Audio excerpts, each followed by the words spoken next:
avec kii di Alpha Condé koo xamante ne ennemi Sénégal la suñ sukkandikoo ci Cheikh Yérim Seck. xam nga Yérim sénégalais yi ba léegi xamuñu ko Yérim Seck Yérim mën naa wax ni journalistes yi nekk Sénégal yëpp Yérim mën leen teg ci table ñu jàngal leen déjà quand on parle de journalistes d'investigation bëgg ma gis ñu koy wax ay Pape Alé Niang ay chronique judiciaire ñu koy wax ay Pape Ndiaye ça c'est ñooñu duñ dara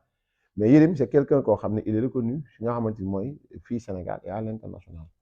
Hadjibou Soumaré quand Yérim dit que ni il a été candidat de mu tudd sax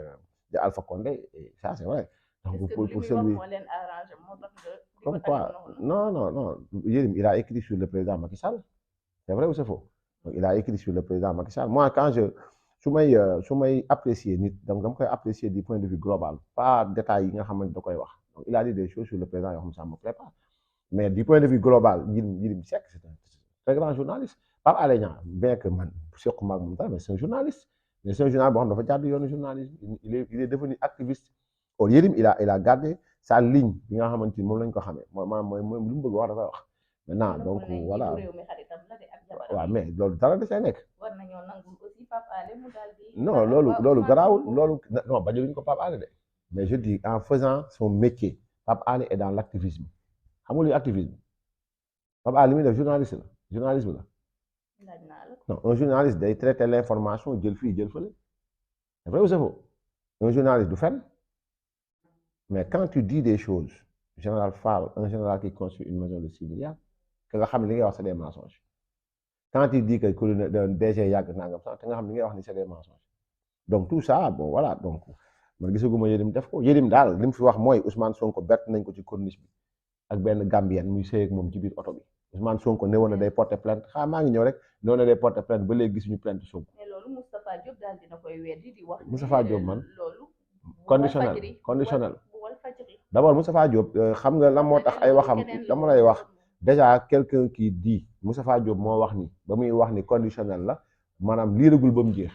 quelqu'un koo xam liiragul ba mu jeex ngay wax pour l'intégralité d'une œuvre mooy ce qui veut dire tu n'es pas sérieux dans ce que tu fais maa ngi ñëw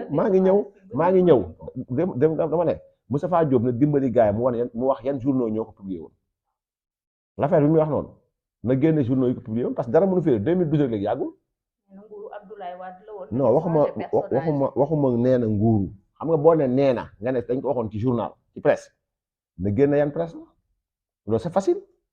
man y a beaucoup de recoupements yoo xamante ni ça date de 2011 ba ma ko laajee je te sors ça automatiquement parce que c'est dans l'internet maintenant lan ba non waxuma nëppal dama ne lu journal génne nëppaluñ ko lu journal génne laa wax nëppaluñ ko dafa wax ne journal yi ko génne woon ça a été sorti ci journaux yi loolu la wax kon loolu amatul nëppal le journal il est public na Moustapha Diop dimbali sénégalais mu wax leen conditionnel am boobu conditionnel lan la parce que un journaliste digne moo tax Walfadjri vraiment war nañ xoolaat seen bopp c'est-à-dire que un journaliste bon defe naa sax directeur la fa qui confond le plus que parfait et le conditionnel deux trucs yoo xam ne ils ont même pas la même désinence c'est-à-dire c'est diamétralement opposé l'indicatif voilà donc et le conditionnel deux modes que tout oppose donc fii c'est des probabilités fii c'est la certitude Yérim en écrivant il a utilisé voilà le temps de la narration c'est-à-dire que bu ñu wax le temps de la narration il a utilisé le mode indicatif c'est-à-dire que ça li may wax ni ça affirme c'est-à-dire l'imparfait le plus que parfait il a ainsi c'est dire dans un temps précis bon maintenant quand tu dis que Yérim li mu wax du dëgg da ngay dimbali Sénégalais nga indi ban date la ñu wax ni loolu amoon na ban ministre la woon ban nangam sangam man je te dis et j'ai dit que Ousmane Sonko mii il ne va jamais porter plainte contre Yérim Seck noonu du pas loolu la bindoon non bindoon na ko ça fait presque 3 mois gis ngeen plainte Sonko du ko génne parce que il a été à la main courante de la police xam na ne turam mën nga fa da porter plainte li Yérim wax yëpp Ousmane Sonko dëggal naa ko man parce que waxoon naa ko avant Yérim je l'avais dit bien avant lui